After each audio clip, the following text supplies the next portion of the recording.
وصحبه الميامين وسلم تسليما كثيرا الى يوم الدين. بشير السلام عليكم ورحمه الله. السلام ورحمه الله وبركاته. بشكل نفيس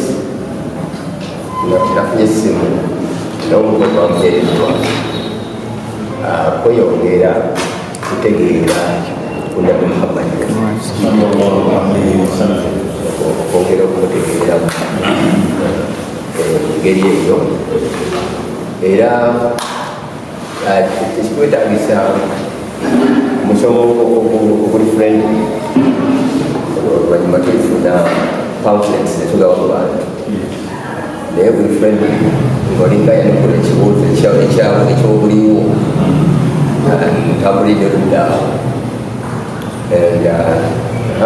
nyinza okugerayo aya hadithi n'ebyakolezera n'amakulu g'ebigambo abinza okutuyamba okutegeera oludda olulala, okwongeramu oludda olulala ne tujjuza Nabi Muhammad, kubanga oba oliawo ali mu bantu abatannaba kutegeerekeka n'okusolwayo. Omusajja omuzungu agenda n'akubuulira ng'asibirizwa ekyawagulu, n'akubuulira engeri gyategekemu Nabi Muhammad, ate ne weewuunya laasi zonna z'osomye n'ebitabo byo byonna by'osomye ng'entegeeribwa ebigiramu. Omusajja ayitibwa Dr. Michael Hart, 1978 yawandiika ekitabo ekiyitibwa The Most 100 Influential Men in History, abantu 10 abakyasinze okwatiikirira kasooka kamukwabaawo, n'agamba nti number 1 ye Nabi Muhammad sallallahu alaihi wasallam. Musajja muzungu oyo nga muprotestant, profesa mu university yemerera tasobola kwogera ekyo natamuwa nsonga. Ensonga zeyateeka mu ddiini kizibu nnyo omumanyi omuisiraamu okutematema hafu yaazo. Ezamu yamatira omusajja n'akusoma mu ngeri ya kibugu, kubanga Nabi Muhammad yategeerwa bakugu. Problem manya difference wakati waffe abamuzaaliddwangu n'abakugu abamala okutuguka ne batandika okusoma. Akizaaliddwangu olino takitegeera, oli ayinza n'okujalagamba nti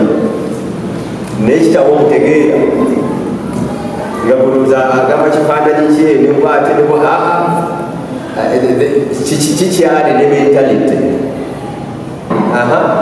ddi lwayogera n'otoddamu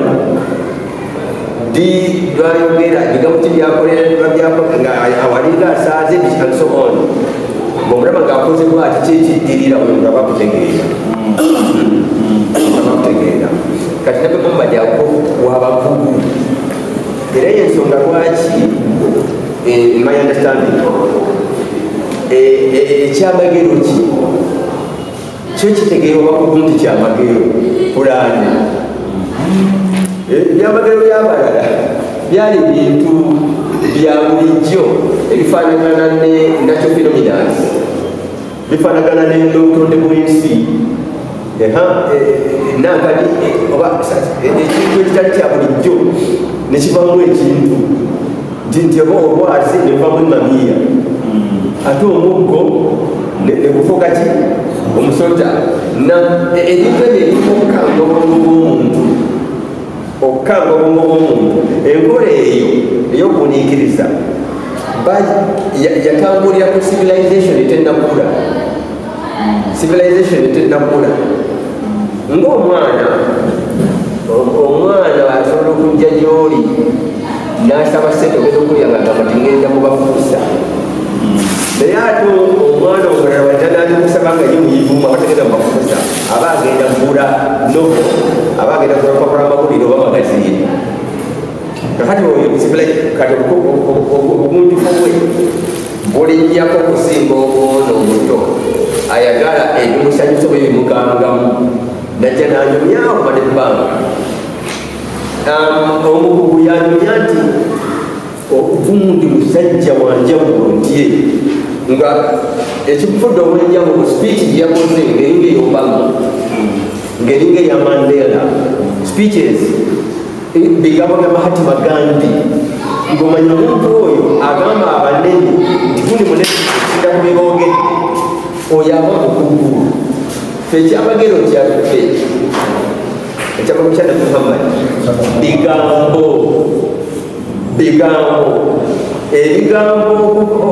okumanya nti byamagero oba mukugu kati fwe oba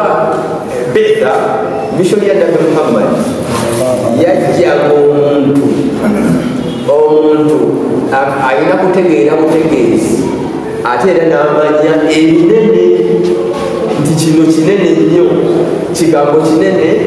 ng'abijja mu bigambo so si nti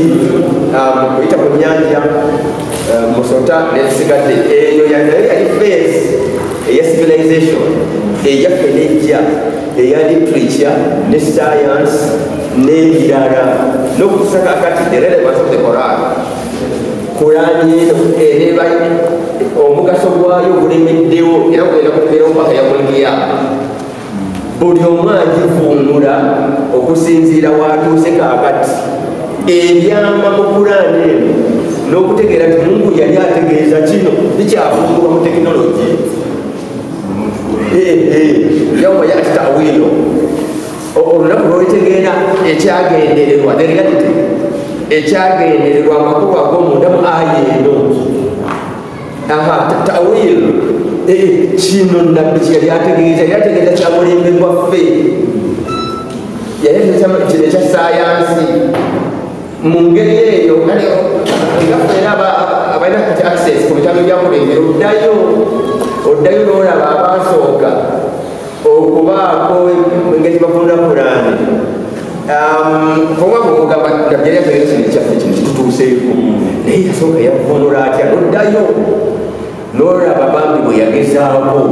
era baweebwa ebitiibwa naye ate tetwesibaayo kubanga Qur'ani erina relevance erina amakulu n'okuba nti yamugaso paka yamulikiya egenda etegeti naye omusajja bannange kozi yali tamanyi nakusoma nokuwandika ate bino byonna byonna nga yabyongeramu bino byetutuuseku kakati ebintu ebisika ekyo kyoba otegedde kakati ekikubyomesa bagezaako abasooka bagezako omulembe gwabwe era ne bakukibayigiriza Nabbi Muhammad y'omu era nga bagamba nti Qur'ani ekyavumbulwa n'amakulu gaayo ye yennyini tumugabana n'abazungu ne baulama mu kumutegeera nga balina gye batusongera gye twayiteko gye tutalabanga nabbi obusiraamu nno kale yasooka okala nabbi nali nsoma ku Sahifatu Madina the Medina chapter kwetwalimu nabbi byeyakola ebisatu okuestablishinga Medina state city e Madina okuzimba omuzikiti gwe mu Afat okuteekawo oluganda bakulu abasenguse n'abasangiddwawo waleme kubeerawo gap between the rich and the poor the needed ate bano bafunye ate bali ezo gaps ezo mu sociology socio-economic bonna babituukawo kati abasomi olwaleero nga nabbi yabiwanako dda society efaanana etya nga abamu bali beetaavu nnyo ate alaba banaye buli omu mu Uganda kati Sahifatu Madina constitution ye Madina mosque brotherhood ne Medina Medina churches state Medina city state kubanga all states zaganga state nga warabere mu wayona kati chata bwe nagisoma chata omusajja omuzungu n'agamba nti nga eno kyate eno eya Muhammad yakola Madina ye first human rights document mu history. Kakati gaffe abasiraamu tetufangayo nebula human rights tetubisoma nnyo kati babasoma human rights laws biki international laws bikiriki bajja ne bala bannabbi waffe ne bamulinyisa mu biri bye balimu ngatafa abasiraamu netunabitegeera. This is the first human rights document in history. Professor of human rights bagamba tetudakira human rights tetunabisoma nnyo oba olyawo nabakulembeze baffe babitya obanga abawarabu human rights eddembe ly'obuntu babitya nekiremesa baulama babahithini okujjayo nebisaaki yaabwe ogiteeka mu bantu kubanga omukulembeze abitya. Such things being giving knowledge, political influence and so on ate egwegityo kati nga tewaffe politics tatereeranga n'okutuusa kaakati. This is vice human right. Ate nga nasomye emabega eri Magna Carta ey'Ebungereza. Magna Carta eyasooka okuteekawo mu Bungereza okuteekawo okwogera ku ddembe ly'obuntu eBungereza eri mu 1600 Abangereza bo tebakolanga kyebayita French Revolution. Abangereza babirabirawo ne bateekawo Magna Carta engeri omukulembeze gyanakolaganamu n'abantu nabuvunaanyizibwa ki. Era Abafalansa abatakirina yo waliyo revolution kabaka ne bamugjawo. Abangereza bakirabirawo ne bateekawo enkolagana y'omuntu owa bulijjo ne kabaka bo baaliwona kubanga dokumenti yaliwo. Wakati wa Magna Carta ne Sahifatul Madina waliwo emyaka 10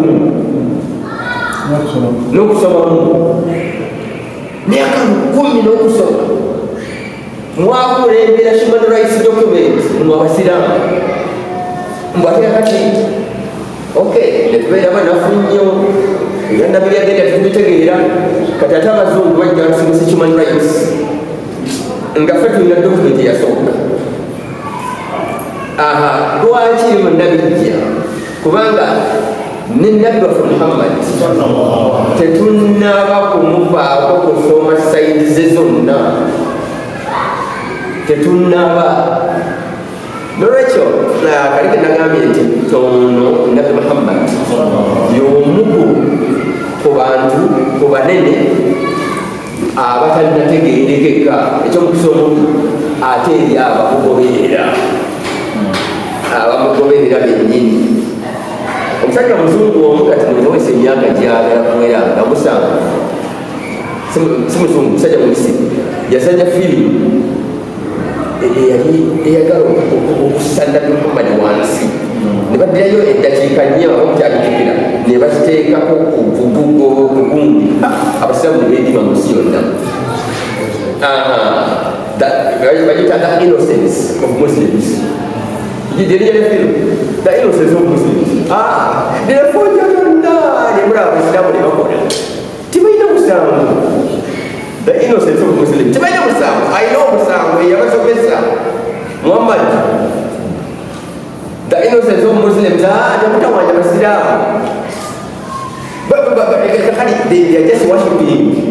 Ensomeso y'omuntu enfu. Nabbi Muhammad yabayisa ebizibu. Come on. Nabbi Muhammad yali innocent. According to us, Nabbi Muhammad yali innocent. Abantu bamuvunaana effujjo lyaffe. Liyaghfira laka Allahu ma taqaddama min dhanbika. Kotudde n'abalabe bano ababadde bakolokota Hudaybiya. Kati Katonda aguddewo fayiro eyali ekuloopa. Oba mutegedde. Nabbi yatuula n'abaali bamukolokota nga bamuyita criminal abashiriki b'e Makka.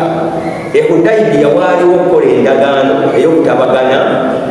ku kino na kino ne kino yakudayimiya bwe bikka bwebiti mu samala ya Mungu agamba bwati inna fatahna laka fatahan mubina ekiyitibwa obuwanguzi kino kyekisinga kiri clear. I think even it is another international document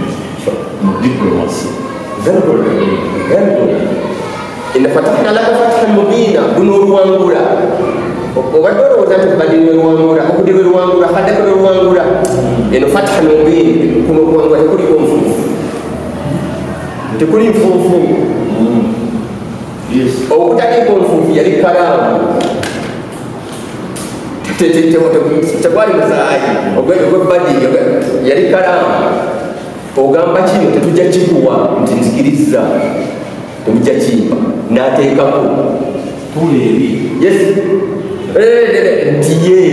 yasoba tebitunyize nti ebintu bino tebigenda kubba kati mukkirize kino inna fatahna laka fatahan mubina luno oluwangula luli clear tuliko nfufu liyaghfira laka Allah ekisogera ddala katonda aguddewo fayiro agaddewo liyaghfira laka Allah katonda abijjeeko takyatwala maaso the file has been closed ey'abantu abaakutwala mu kkooti olunaku luli nga tolinawo in absentia ne bakusalira ogw'okufa nga tolina bakululuka kuva makka okumusalira ogw'okufa yali kkooti kitegeeza mu justice yaabwe Muhammad is a criminal in their justice bali ababuusira Muhammad is a criminal kaakati bo bennyini abagamba nti a criminal batudde naye e Hudaybiya baggalawo fayiro ya criminality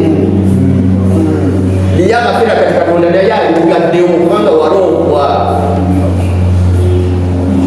bano bakulomba abasiriki batamanyi katonda naye gamugatako ebirala tukola bubi ye abantu kola bubi naye Mungu abafananasirika okumugatako birala nenabo balomba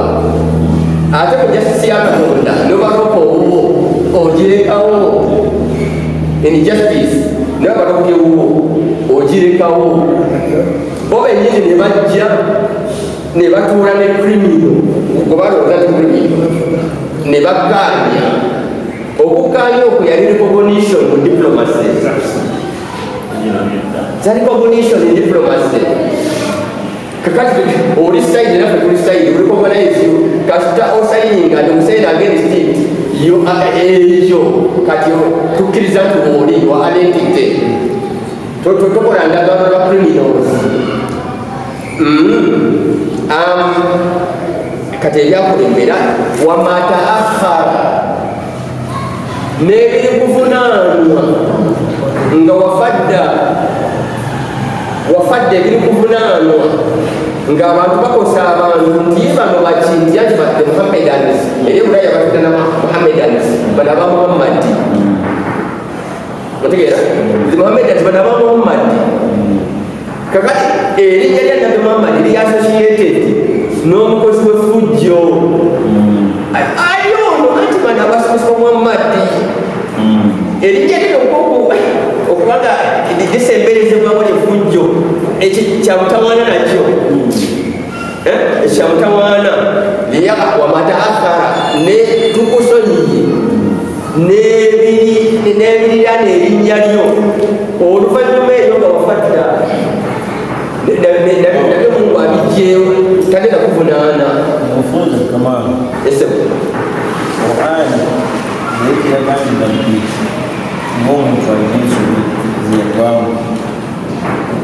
oli yenna aleeta aya eyo omuntu yenna aleeta aya eyo nga badde alowooza nti nabbi yali asobya kati gano ge makulu gaya matuufu ga waggulu ga bya diplomasi ga bya lo diplomasi egikiikati eyo baulama abafudde gye batatunula otegeera kubanga ono Muhammad yategerwa waggulu this is the problem Muhammad yategerwa waggulu omuntu nanisomesa abaana nebagamba naye nzirina obuzibu olwo aya zotalwe badiri oyo aya zotalwe okodi bwensanga omusajja kubanga ffe mubuwalimu bwaffe tugatta obulimi nova ku nkumbi yo nogenda nobeera imamu bwensanga omusajja ngaavudde ku nkumbi wali ng'ali ku aya ya military operations ez'Uhuud yagisa okugamba kale waliwo ekikyamye mukutu bale kadinde swala kadinde swala ng'eyo kubanga olina okubanga wagenze Bongo olina okubanga wagenze Embuya n'obuuliza ba brigadiers the generals oba general otandika kwa brigadier n'obuuliza ba generals bakuyambeko zitegeera zino zisomesebwa mu military science okusoma ebyamagye science military science ebyamagye science kakati ate ndaba muwalimu wange natuka emisinde nateeka aya yebadiisi nateeka aya ya Uhuud kumena ng'owulira wali n'abamagye babeerawo mu brigadiers baba basigadde ng'abandi kasesi balayinja kutereera bino kankubingirize enasa naye afuluma nakola kutya ebimu tubayitire kubanga nabbe engeri gyeyakolamu operations ezo zitegeerwa bakugu mu field bakugu mu field ategeerwa bakugu nabbe Muhammad nolwekyo mufunze nnyo omukadde bawadda omukadde mufunze nnyo omuntu ono omunene atannaba nakutegeerekeka bulungi naddala eri abagoberezi be ekyokusoma naddala eri abagoberezi be yaani era kyeki ate ekigambo kizitowamu obanga endera yaani kyekikakireke ndisikirululala yaani batensaba nakyo tokitinyo n'ensonga twaganya bawalimu bano ndeki nti bawalimu batambule nakyo ekyo kiki inshallah no problem ekigambo nabbi Muhammad ntera okulya abavuka ennaku bagamba omubaka Muhammad omubaka naye omubaka tekisobola kwenkana nabbi munegeri yobujo olitoga mukusindikidde omubaka kusindika omubaka buuyo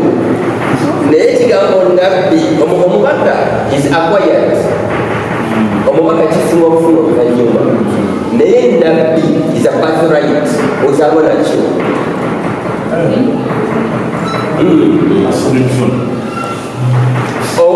omubaka era nabbi ku myaka 4 nabbi 4 nga ku myaka 4 yafuna obubaka aba awandiise bubi agamba nti ku myaka 4 yafuga nabbi aba awandiise bubi oyo aba awandiise bubi agamba nti ku myaka 4 he became a prophet n'afuuka nabbi oyo aba awandiise bubi afuuka mubaka ya messenger naye ekigambo nabbi n'obwannabbi is a birthright ozaalibwa kyoli era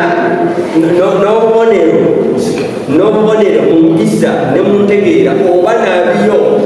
kuva mu buto era Swadiku Amin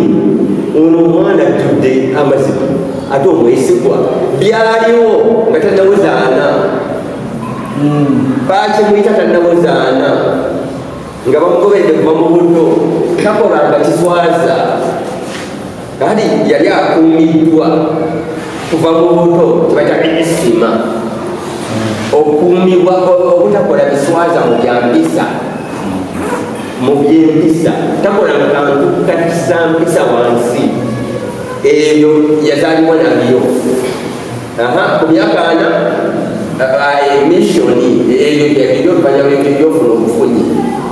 kyebayita risaala oba rasuulu obubaka n'ebyobubaka oba omubaka kyekyoluvanyuma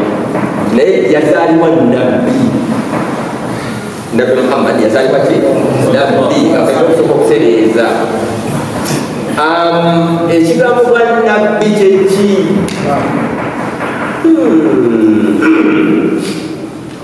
nabbi era okuva mu makubo agakiwa mu Aramayik Katonda bwe yayogera ebbanga eddene Katonda okwogera mu Luwarabu kipya ekyoluvannyuma kyekyasembayo naye Katonda yayogerera nnyo mu Aramayik ne bannabbi bonna olusi olabye Yesu yayogeranga ennimi 2 ngayogera Oluyibru naye webibeera bya Katonda ng'atandika Olwaramayik oba nga kakati wano kati njogera mu Luganda olw'amaama this my mother language naye wenna atandika okugamba nti kangende njogere Katonda Allahu akbar nekyo Allahu akbar kiri mu Lwarabu nga ntuusa olulimi awo wonna njakuba mu lulimi lulala kubanga njogere Katonda paka ku salaamu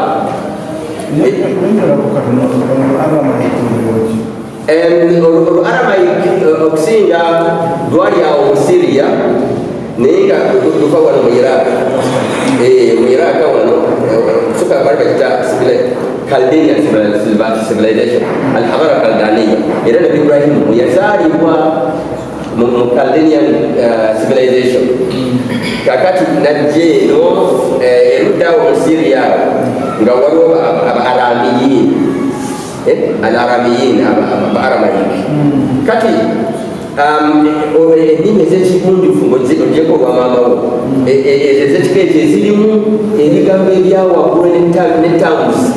Katonda n'alukozesa era abantu bawe Palestine ng'ayogera Oluyibru oba ayinza okuba Olukananite Bakanaaniyin Kananite gyesigadde naye nga luli Katonda watumye omuddu akozesa Olwaramayik olwo naye nabali abawanika Yesu oba olyawo tetutakkiririzaamu ffe baawulira ng'alina ekigambo kyayogera ekisembayo ekigambo kya Yesu ekisembayo kya Aramayik tekiri mu Luyibru ono mwana ayinza n'okutandika okisika kubanga yagamba Eli Katonda era Eli Katonda wange Katonda wange le sabaktani le abasoma Bayibuli byakulanga bakyogera mu Aramayik le sabaktani owulya wasinga ewala mu Katonda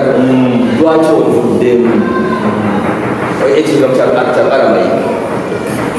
kubanga kati awo yali ayogera ne Katonda ngamba ekifaananyi kiri mu Bayibuli mwekiri naye kyagira Bayibuli lwamu si kyekigambo shaa'u lima kataidi ogamba Sawul bwe yali ku lugendo lwe Damascus tahawul the conversion of Saul into Paul watogamba kati in other words ngamba ekifaananyi kiri ekyafaanana ennyo Yesu tugamba ekifaananyi ekyo ekyafaanana ennyo Yesu bwekibu kyagamba nga kyogera mu lulimi olwo kale ekigambo nabbi bw'owulira amikono ng'akyeyisa oba kakanda oba kiki aba tali mu Luwarabu aba ali mu kiri eky'Olwaramayik ngali ekitegeeza obulanzi nga balanga ebiribaawo bannabbi abalanzi ntegedde mu ngeri eyo ekigambo nabbi bw'olaba kiri kyeriraanyisizza omuntu ng'omanya ogenda kutandika okusoma obulamu bwe n'ebimwogerwako mu theology soka Allah yamugulobwongo bigere byogera kuba byetaaga okufumiitiriza obulungi kyenfunye mu kunyonyolako mu Aramayi kigambo wannabbi nga bw'ogambye kitegeeza omulanzi. Mu mbeera eyo oli wajja n'agamba nti ndi nabbi, olwekyo kyagenda okukola ekyomulanzi. Omuntu oyo aba ati ntegeregese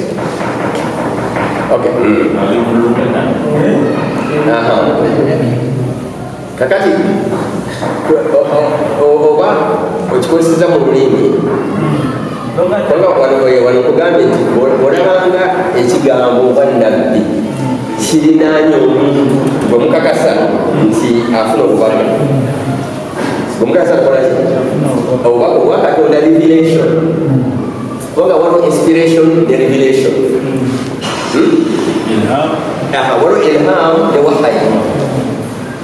Ilhamu nawe omuwa bulijjo gifuna katonda nayogera naawe naye olwokuba tobimanyi bulungi era notamanyi nti katonda wano yayogedde naawe kino ekirowoozo si kyawe. Naye ilhamu bwebanga atefuniddwa nabbi eyo nayo eba wahayi. Bweba efuniddwa muntu wa bulijjo esigalayo nga ilhamu kikirowoozo katonda yakikuwadde kikaita ilhamu ngwe muntu wa bulijjo. Wabula nabbi yenna ye bwadde waba afunye ilhamu eba wahayi oba bubaka obweggulu ng'asobola n'okugenda n'abugamba abantu nga nabbi Ibrahimu yafuna mu kirooto kati ilhamu ndaba mukusala ene araful anam ebirooto binzijira ndaba mukusala owaye kola ekikulagiddwa kola ekikulagiddwa awaliwo ebiragiro kati fenna tuloota naye okulota kwa nabbi byali biragiro mutegeera ayawaniyebahayi ndowooza okukijjayo bulungi wano waffe mu Buganda waliwo ebigambo bino. Wano waffe mu Buganda waliwo kye bayita olumanyo, waliwo kye bayita olumanyo ilham. Waliwo n'ekigambo ekiralira kiri mu Buganda naye subhanallah wakinaweza naye okukijjayo bulungi seeka nti omuntu abeera nabbi bamuzaala nabbi wakati ono omwana ate agamba ate taata we tukola ekikulagiddwa naye nabbi tugere maaso nga tugenda mumaaso owalyakukekubuuzovayowagebirala kasita okuba nga tukomye nga kasita okuba kabwesembereza omuntu ategerekeka mu theology nti katonda afuna obubaka obulamu bwe mugenda kusoma mu theology muwate mugenda kusoma mu sociology. theology kyeki? Theo mu lulimi Olulatini ye katonda. Theo mu Lulatini ye katonda. Nga omuntu agamba nti kiyo yensi kiyo geography kati ngenda kusoma nsi kiyo yensi Theo kati ye katonda. Theology gyemisomo ekikwata ku bya katonda ne katonda engeri gyakolaganamu relationship n'ebitonde bye naddala omuntu. Kati awo tugenda mu theology. Ono bw'abanga afuna obubaka ebigambo ebimukozeseddwako nga bikozesebwa ne ku muntu wa bulijjo mu society muwate mugenda muteekako makulu gaabyo mu sociology muwa mubivvuunula makulu gaabyo mu theology. Walidhalika buli lwe tulinnya ekituuti tetusobola kuassociatinga nabbi na kintu kyonna okujjako Allah. Qaala rasulullah. Kati Nabi Muhammad sallallahu alaihi wasallam an-nabiyyu al-ummi ye nabbi al ummi basheekhe bonna kyebafuulula nti yali tasoma yali tamanyi kusoma na kuwandiika ago amakulu gali sociological agali theological al ummi kitegeeza eyali munnamawanga nga si muyudaaya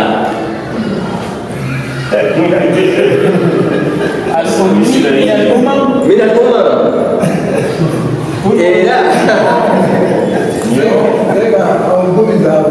era abayudaaya kubanga balimu obunabbi n'okwogera tamuza obunabbi nyingi abayudaaya bayawula omuntu ne babawulamu omwana wa isirayiri shabullahi al-mukhtar lyeggwanga lyakutonda lyeronderawo nkugamba abayudaaya abalwamu ennyo ebyomwakatonda neyamaana batuletera nabintamuza ezo zonna enyongera ezo zonna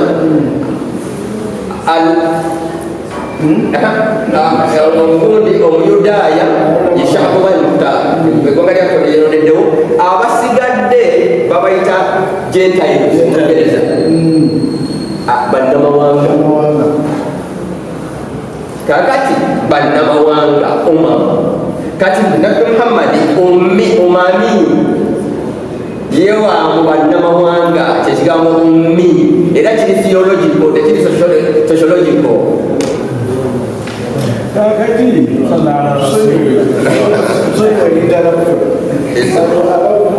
fabakunula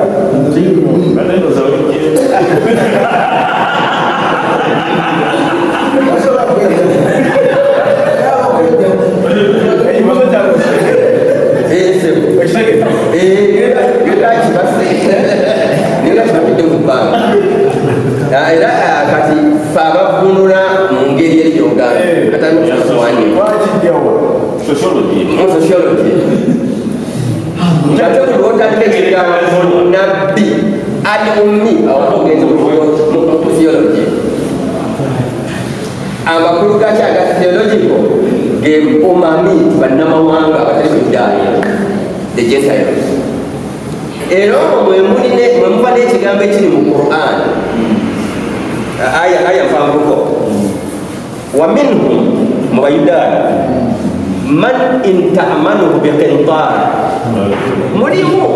olitobuwadde obutitimbe buyitirivu yadihi ilayhi wa minhum man ate waliwo gwowadde dinaari nemubwenti n'atagiguddiza okugjako omwesibyeko okugjako omwesibyeko nokukalobiriza dhalika balina omuzoogo katungu najonyola lwaki batwala ebintu byabo dhalika ekyo kiva ku muze gwe balina biannahum qaalu kubanga be bakyeteerawo si katonda qaalu laisa alayna tetuvunaanwa fil ummiyina tetukoze bannamawanga sabiila bannamawanga betubakoze tebalina gyebakuwaabira ummiyin awo mungu yajjayo ekigambo ummiyin ti bannamawanga abayudaaya batebagamba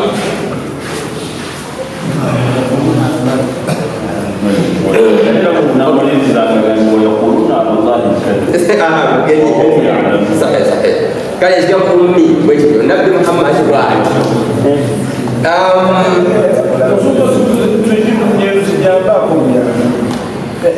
okugamba nabbi nti annabiyul ummi hadithi yogebabuugerwa nti annabiyul ummi kiri mu Quran naye ummi kivunulwa kitya bw'ogamba nti nabbi kigambo kiri theological ekiddako ummi era kifuna mu theology tokifuna mu sociology naye kirala edaafa ku kigambo kya sheekhe kyeyasoose okwogera mu maaso ebiseera ebisinga tufunza okufumiitiriza kwaffe ebigambo bya Katonda ekigambo nti tetusobola kikikuba bilkulliya kuba kirina abakikuundula bwe batyo ti nabbi annabiyul ummi naye allah bwaba yatugamba allamahu shadidu lquwa obuvunula otya nti nabbi atamanyi kuwandiika yadde okukola ki okusoma ate ebigambo by'oluwarabu bino buli lwe tubizza ku nsibuko yaabyo ebiseera ebisinga tuwa ekigambo omu alifu nemimu mama tumuyita tuti mulwarabu tumuyita tuti nabbi yakula nani ne mama we kati oba amakulu mugezako gasinga nabbi yakula nani nenyina kati tekigaana nabbi kumuyita nabbi eyakula nani obulamu bwe yabutandika ne maama taata teyamulaba futi yaliyo nabiyingira oba bangezezaako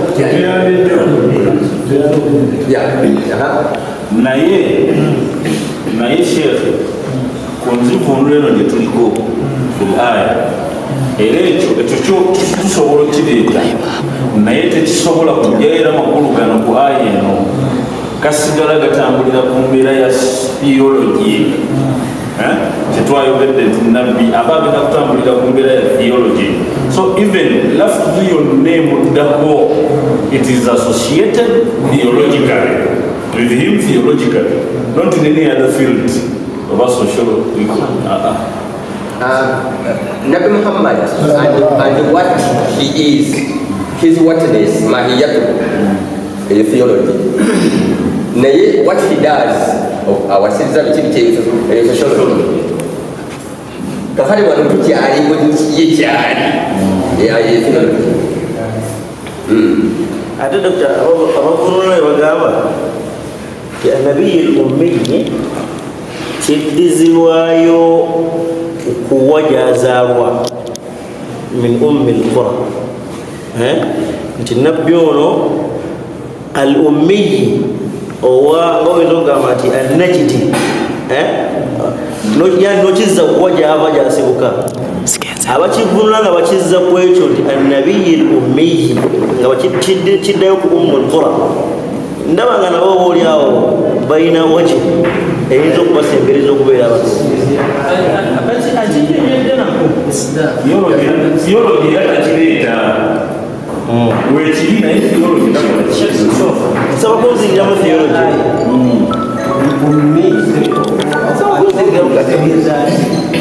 Professor, nsaba kunzingiramu katono nnyo al ummiyi theologically kiri kitya Al-Ummi theologically. An-Nabi, kasatan say An-Nabi. How you get to theology? Al-Ummi. Chiba chigenda mu theology. Chiba chigenda ku nabbi omukyali. Kati yazaalibwawa n'ensigadde kati eyo na sociology. Ekika kye Qurashi biti eyo na ebika biti kye sociology. Al-Qurashi, Al-Hashimi, gayo na sociology. Nega saka be an-nabi oyo theology. Al-Ummi ayo na theology. Kati otugamba mu bitabo eri abantu nga besalamu abasoboka abayudaaya babaganda katonda yabogereramu nnyo bagamba nti ffe eggwanga lya katonda lyerondeddewo abasigadde muli bannamawanga muli bannamawanga nga buli mwana wa isirayiri ne bannabbi ba isirayiri abo bo bali mu shabuga lmutar eggwanga lya katonda lyeronderawo abasigadde abantu bonna n'omunene yonna omami oyo munnamawanga kakati omuntu ekigambo nti ono ye nabbi taalimu baana ba isirayiri nga isa nga dawuda nga ani nga nabasigadde wabula omami ye munnamawanga ye ali bannamawanga ngeri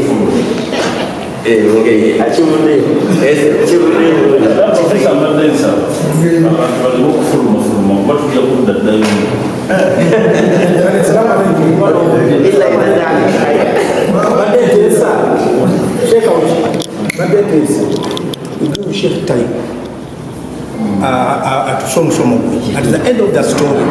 tujja kubaganya ebibuuzo, otherwise omusomo gugenda kugwa gugenda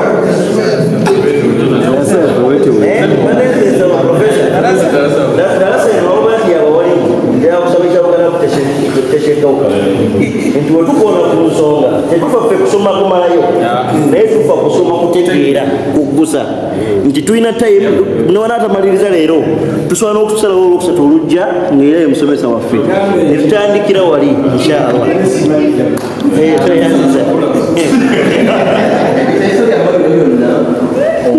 wakamerunda akwata kitiganya nabyo bimutawanya wale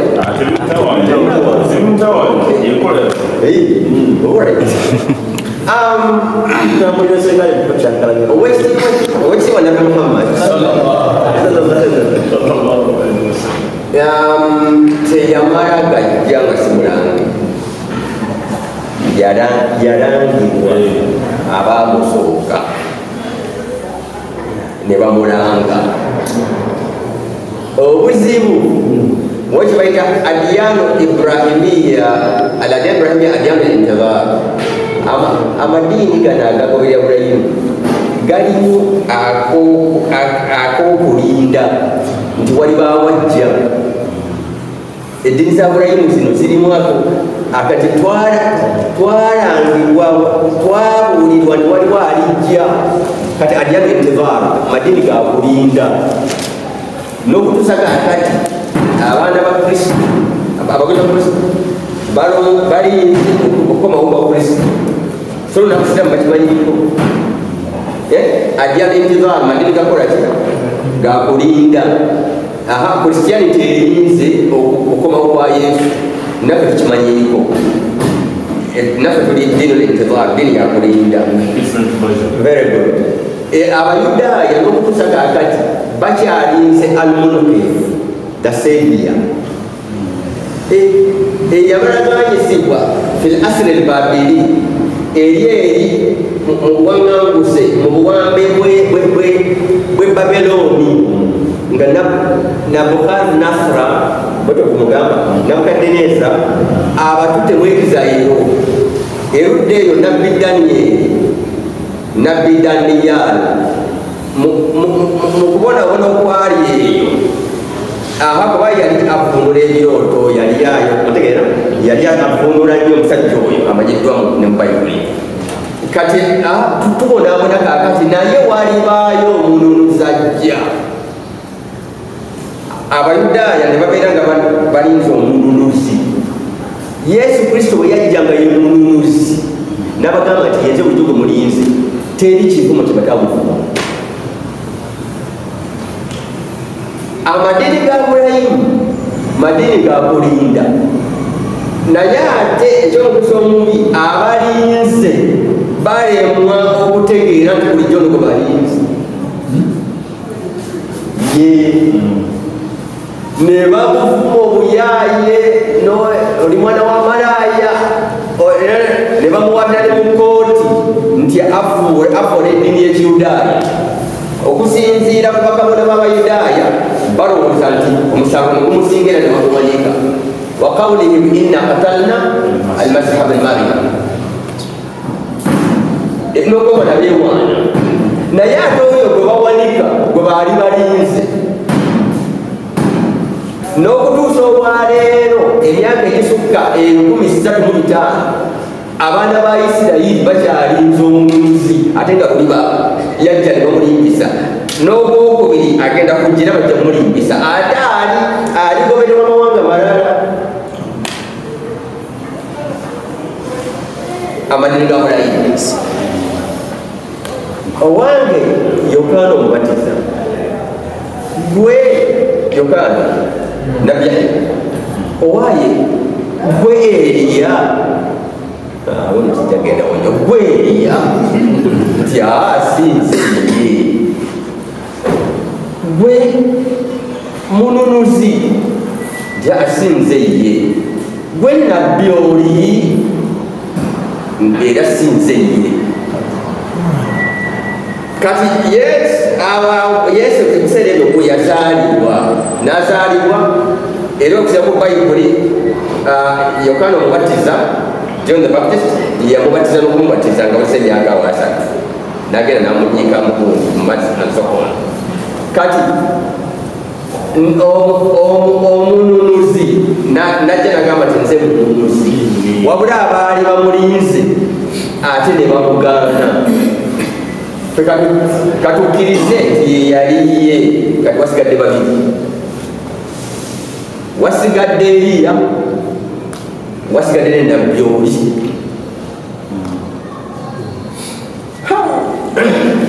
nabbi oli najja nabbi oli wajja abayudaaya baamugaana ate nakkirizibwa mawanga malala yali nabi Muhammad kyokka ate era nga baali balinze omununuzi nabbi oli ne Eriya kati ffe abasiraamu tumanyi omununuzi abayudaaya nga bali ate nga bamulinze nnyo ne balimu mutegeera yali Yesu Kristo nabbi oli era gwe baali balinze ate najja n'agamba nti yenze era abayudaaya ne bagaana okumukkiriza n'abanaswala ye nabbi Muhammad challenge eri abasiraamu yewookusatu Eriya yaani ekyo sigenda kubayambako kukitegeera mujja kyensonyiwa ye challenge ate nga bonna balina okujja kabula yamulkiyama wabula omununuzi yajja nabbi oli yajja n'Eriya yajja bonna ne babeera wakati w'okuwakanyizibwa n'okukkirizibwa kyekyama kyebyenzikiriza n'amadiini mu butategeera n'okuseereramu awo eyefuka eddiini n'ebeerawo naye nga teyategeera wali nga wali teyategeera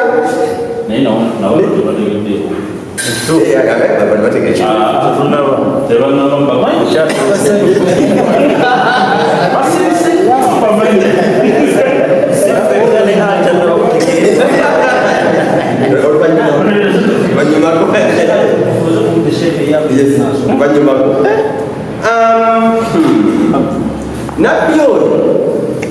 sallallahu alayhi wasallam nabbi Muhammad najja kola emyoyo gyaffe egyatondeddwa gyo wano nga tuteekwa mu mbuzi z'amamawa emyoyo gibaddewo kasookanga Mungu subhanahu wa ta'ala agifuuwa mu Adamu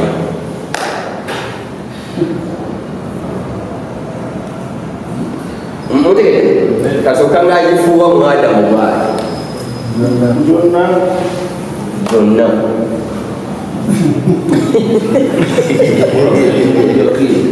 ogumu ne gubeera active nga bwe bugwe emirala gyonna egyabasukulu be negigenda mu abeyense waliwo hibernation computer nga kwerirayo nezikira emirala gyonna negigenda mu hibernation naye nga sinifu ng'ogumu bwe guli active emyoyo gy'abaana bange n'abasukulu girina wali ogwange bwe guli active emirala giri mu hibernation naye tegiri active tegikola tegiragira wabula giraba era byenkola ekimu kisanyuka ngalenga jjajja wano omusajja akubidibwerero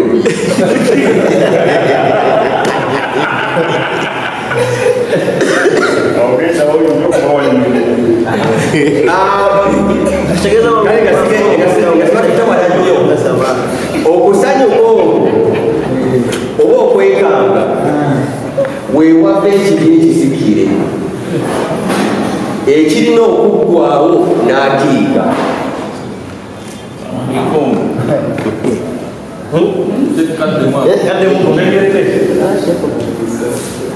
nga osobola okusasulira ebikolwa bya jjajjaawo nekibeera ekibi ekisikire ng'ono gwe bakuba oluyaako limye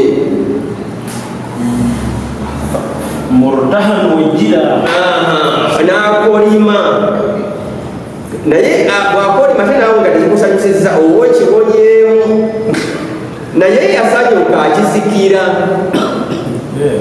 ebyali tebikwatako nga byakolwa abaasooka biweebwa saddaaka eyitibwa akiika ye saddaaka basiramu gimusala bw'oba tomanyi we bagisala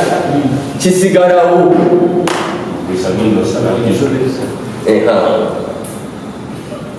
twali tusabye kwa akiika nange simanyi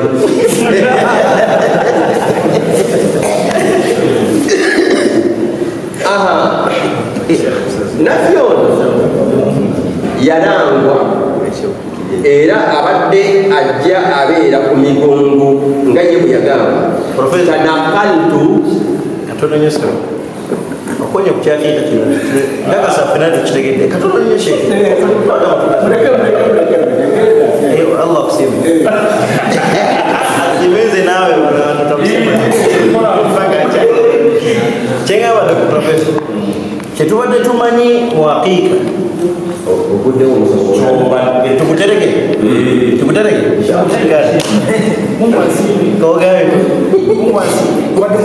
katono sinye tanakaltu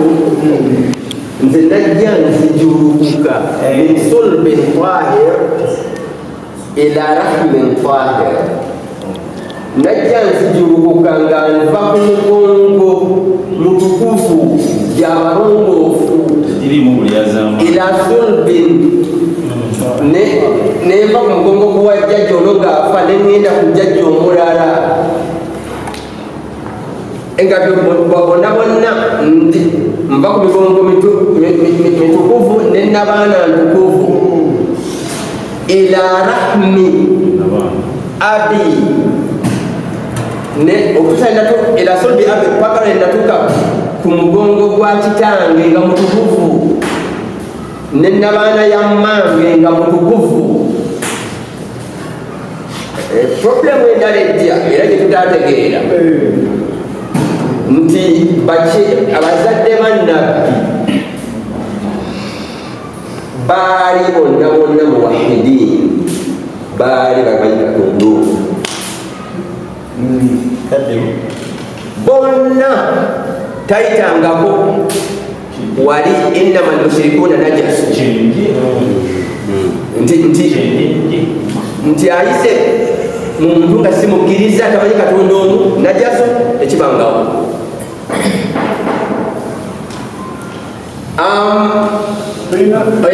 aya ya Mungu aya ya Mungu egamba nti alladhi yaraka iyo yabaddiga hina takumu wali wova mu abeyensi ng'onaafa mulina okugenda mu mugongo omulala hina takumu awo wofiira mu mugongo guno ogenda mu mulala obutagenda muki mugwa najasi watakallubaka n'ogenda ng'okyusa ova wano na wano fi sajidin ng'ogoberera bafuunama bokka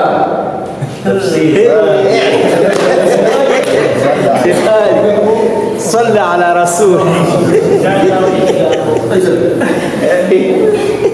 nabi Muhammad ne rusize n'emirandira gye atuuka sekanyonyola inni jailuka linnasi imama kubanga Ibrahim watakallubaka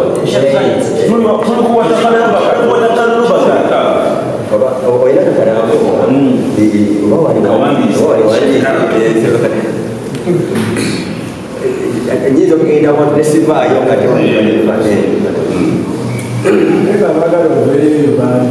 naye profesa nze mbadde nsaba ensonga ya sheikh ali ku nsonga yotereevu era eddayo muwatakallubaka fi sajidin nsaba tumuwa obudde aginyonyole oba oli awo tugiganyulwemu ndaba nga tuzaayo mu kigambo kyo kyennyini ono bategerekanye n'oyo Nenda kubawandiika maaso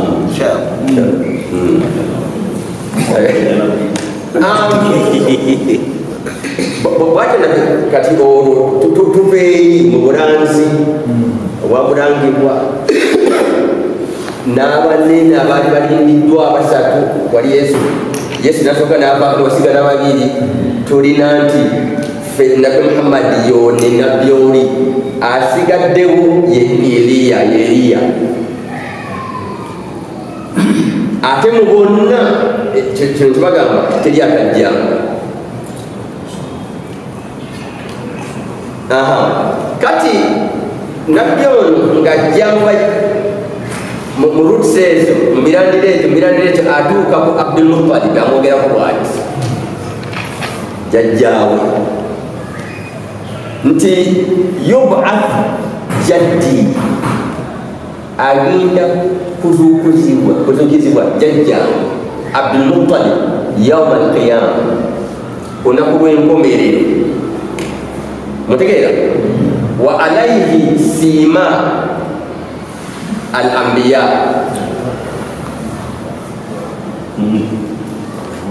nga aliko obubonero obw'abannabbi Abdul Muttalib jaddi nga aliko obubonero bw'abannabbi wa haibat al-muluk ate nga yenna ajjudde ekitiibwa ekyabakabaka. Abdul Muttalib ono kati akatono abasiraamu tebamumanyiiko ono muzzukulu amumanyi nnyo abasiraamu tetumumanyiiko tumuwandiikako nti owaayi nnonye buliga bwange buno njegwani nze nkulimbira bakubaiki wano ekitundu kino tenene ennyumba gyezza okumenya eri mu bintu byotwala nti kale bonna biri mu teritole yange naye kakati nze nonyebirika bwange bo bwe bwange ngoni musirusiru musirusiru mukama wange kati gwe bumpi ebibuuzo jadubutanyiniyo nakwata obuliga nadda wali n'asaba Katonda mu ddakiika ntono nnyo. Abdul Muttalib n'asaba Katonda mu ddakiika ntono nnyo adhabu nekka oyo ayanukulirwawo mu kaseera ako kennyini ono muzzukulu we oluvannyuma ayina bwamulaba mu ngeri ffe gye tutamulabamu muzzukulu we n'atuwa samare gyagenda kutuukizibwa jajja ng'olunaku lw'enkomerero ng'aliko obubonero bw'abannabbi afukamira wali nekikola mu ddakiika eyennyini ate n'ekitiibwa ky'abakabaka buga yali afuga bwatyo bagenda okujja ku lunaku lw'enkomerero kakale ate abatakimanyi tuli bekangira eri omanyi buli kye tutamanyi wano tugenda kyekangira eri bwe biti kakati oyo jjajjaawe oluvannyuma neva Abdul Muttalib nebagenda Abdallah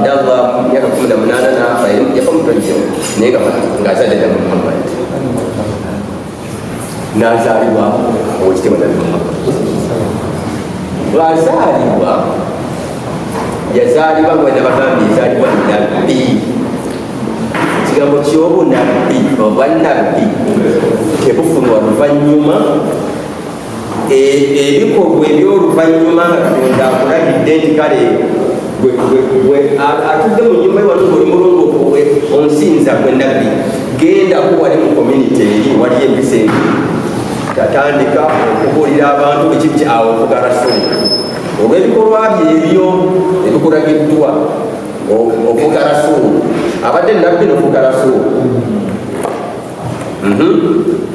bwe bigenda obulungi ng'abantu bwe sibakakanya buli kiki n'ofunawo obulembe n'ofunawo abagoberera Katonda akulagira n'ofuuka imaamu. Ekyoba imaamu kyekisembayo ku banene abo bazaalibwa bannabbi ne bakola emirimu egy'obubaka obwatumiddwa nabeera barasulu ne bazzaako ekyobukulembeze imaamu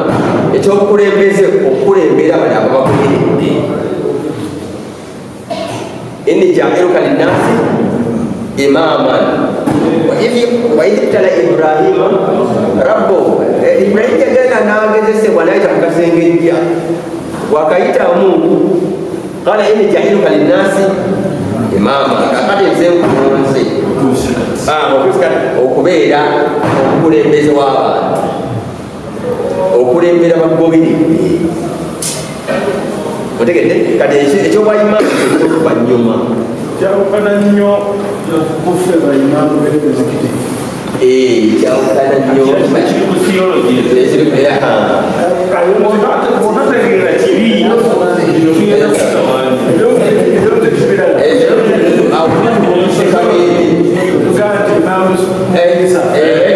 abatalina nnyo makulu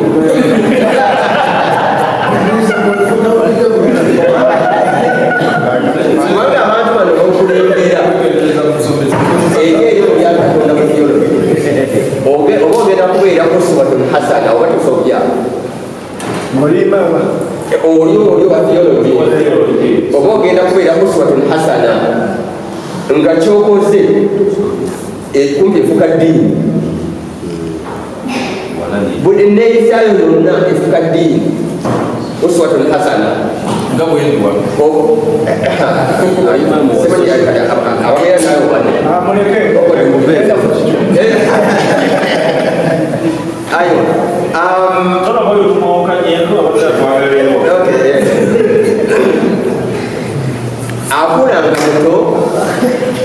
akula nga muto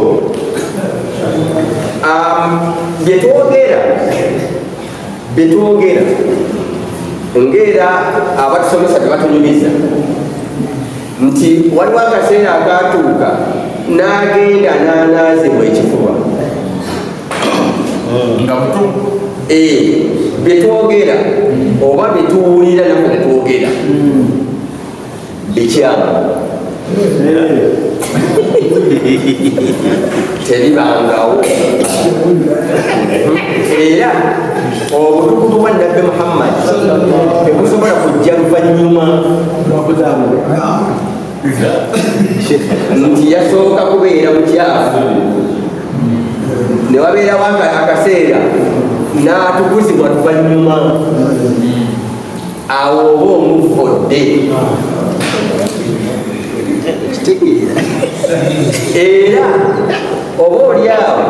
abatunyumiza ne bagoberezaako ne aya nti alamu nashraf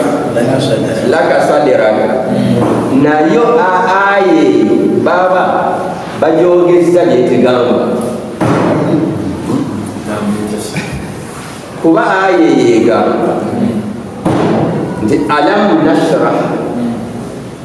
abaffe sinze siffe abakugaziyiriza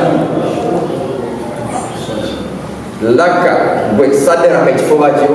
wawana anka wisraka olwokubanga twagaziya ekifuba olwa kifuba kigazi oba omwoyo oba emmeeme omanyi bintu bino tebiri matiriyo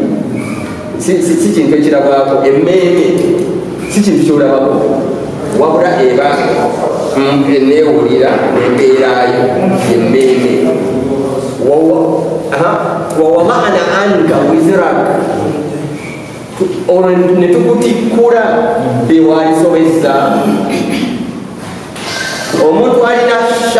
sader ekifuba ekigazi ne bwomulinnyako ne bwolinnya mu mmere ye tanyiigaku ku balunyi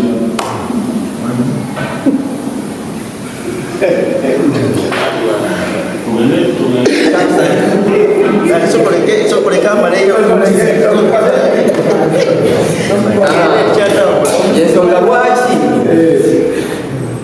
Musa yalina obusungu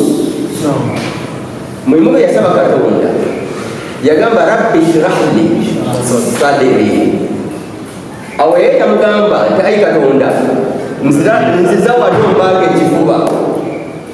Si kyeyali amugambye, si kyeyali asaba kivuddeyo wabula rabbi shrah li sadri, kubanga luli yakuba ku ŋŋuumi nafuutuka nagenda mwekizayiro ne ayi Katonda ngaziyiriza ekifuba emmeeme yange ebeere engazi.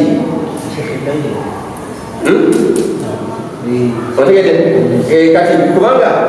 kifuba kigazi can accommodate the challenges. Katonda nnyo waliwo omusajja omukulu gwe batunyumiza oli yajja n'amugamba wategeredde gundi kyagala mukyalawo nagamba wakakitegeera nga ekimanyire emyaka ena naye ekifuba kyange kisobola okukimira oli n'aguma oyo yabimalayo byonna ebiri mu aye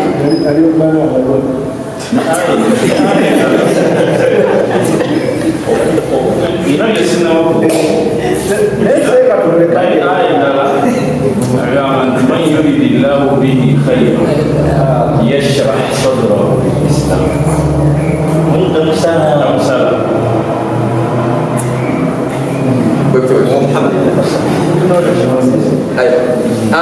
nolwekyo ono nakiyazaalibwanga mukyafu ate akaseera kajja oluvanyumako alongoosebwe alyoka abeere omutukuvu. Awo oba omuvudde era eyali avunudde aya eyo mu inshirah aya ezo tuzimazeeyo naye nga zonna zonna okuzimanezitambula naki n'amakulu gatekifuba tosomozebwa tokola ki totonyigato bwebiti eyali akivunudde agatali ago yali ayogeza aya okugitwala okuvoola abavoozi ku nabbi Muhammad baaliyo abavoozi baaliyo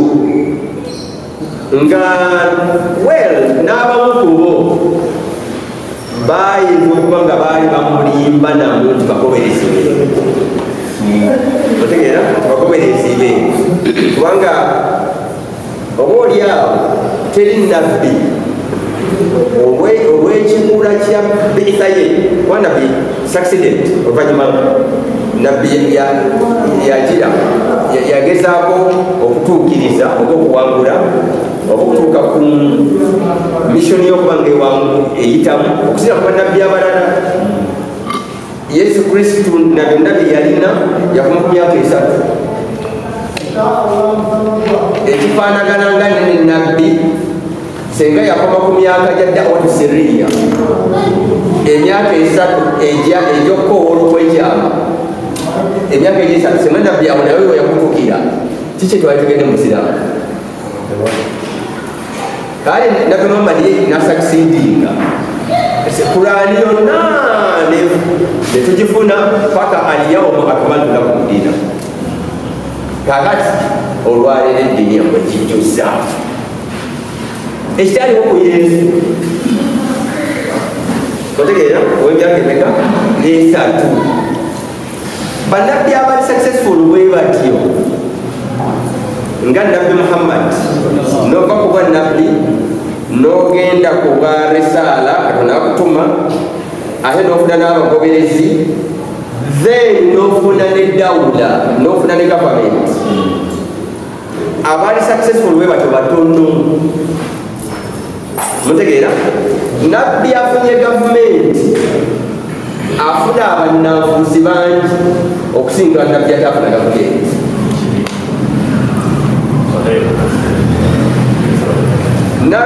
Okay, kati wano emisolo gye tuwa Allah talina kukomera liri kumpi kubanga ekkomera lya Allah amanyibwa lwakufa. Allah ekkomera lyo olwokuba teriri kumpi mu bulamu bwaffe buno zakati tugiwa naye gavumenti yerina ekukomera nga tukyalina wano ku nsi emisolo tugiwa kubanga ekibonero kya gavumenti kiri kumpi bajja kugalawo bizinesi yo n'okusiba kale ebyo tugonda kubanga ekkomera liri kumpi naye ekya Allah eyateeka adhaabu y'obutawa zaka ebyeri ebyo tulabanga ebitaliyo nabbi eyasaksidinga n'afuna amaanyi ga state amaanyi ga gavumenti ng'alina nekkomera yafuna abamutya bangi okusinga oli atalina gavumenti teryamutya nemukuvumaaogenda kolaki olekomera olekona naye kakatonda alina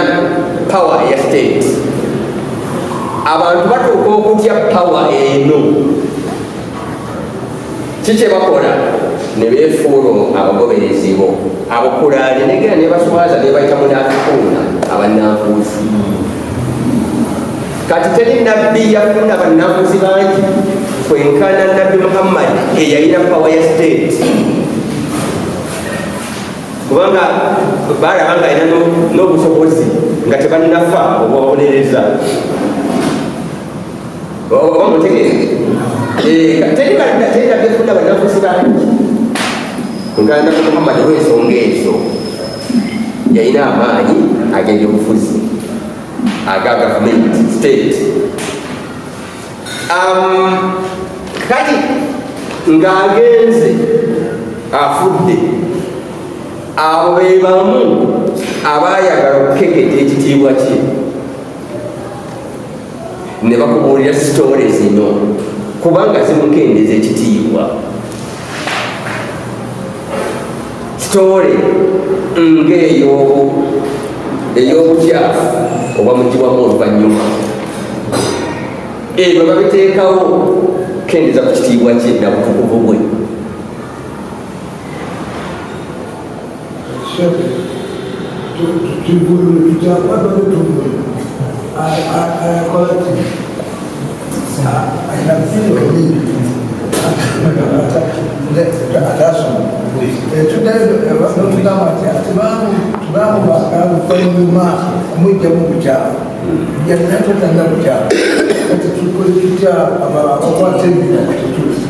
kakati tujja kitereeza wano kibategeezeko era kati mwasinyagera kukirana mudakiika nga yes nabbi kati avulye ku mimumanyiko saagala kwogera ebimutawuliranga nako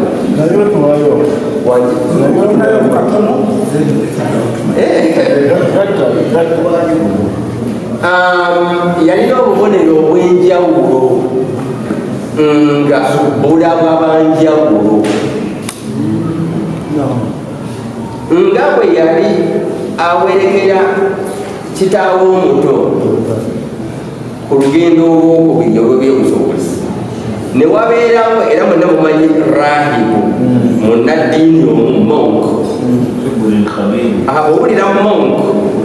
ng'omanya oyo wa ddiini za mu east the eastern religions amadiini ag'omu eastern nga hinduism brahmanism ne buddhism amadiini ago gamanyiye ebya light ebitangaala eby'emyoyo gabimanyi nnyo okwagala okutuyitako mutegede gabimanyi era the wise men eri mu bayibuli wali abasajja abagezi the wise men from the east abaalaba nti yesu azaaliddwa baalaba light the three wise men kuswaki yasini mujabbala azazinamu bithalith mujabbala kakati mu east oyo monk wa madini ga mu east eyo mu isi twajjayo bingi ne kaaba tempo ya mu east eyo ne nabi Ibrahim yatambula ava mu east ene Palestine oluvanyuma yajja e Makka e east era nagana amannya ge Abraham oba Abraham oluvanyuma negafuka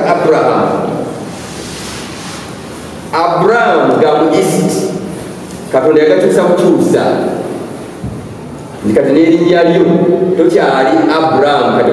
gwe Ibrahim tokyali Ibrahim bya mu east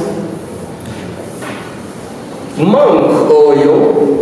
ng'akozesa emunyenyeso abantu bomu isi ze balina yalaba Nabi Muhammad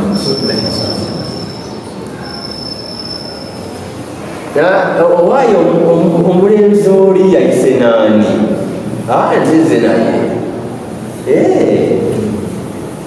omuyita otya nti nga ye alaba layiti y'ono eyava kuono layiti y'ono eyava kuono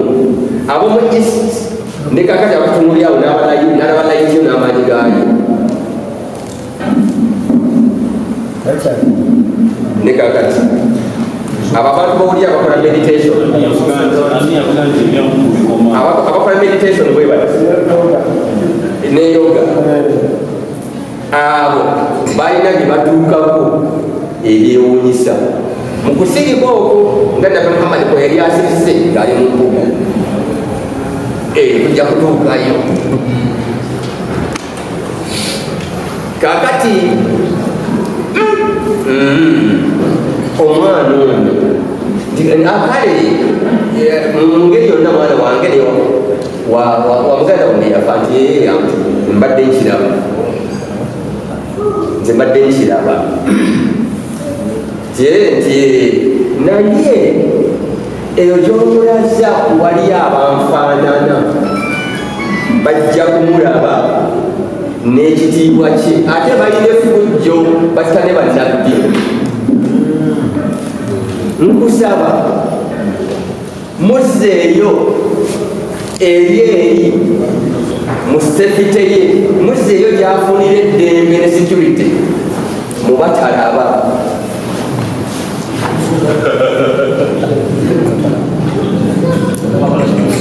mubatalaba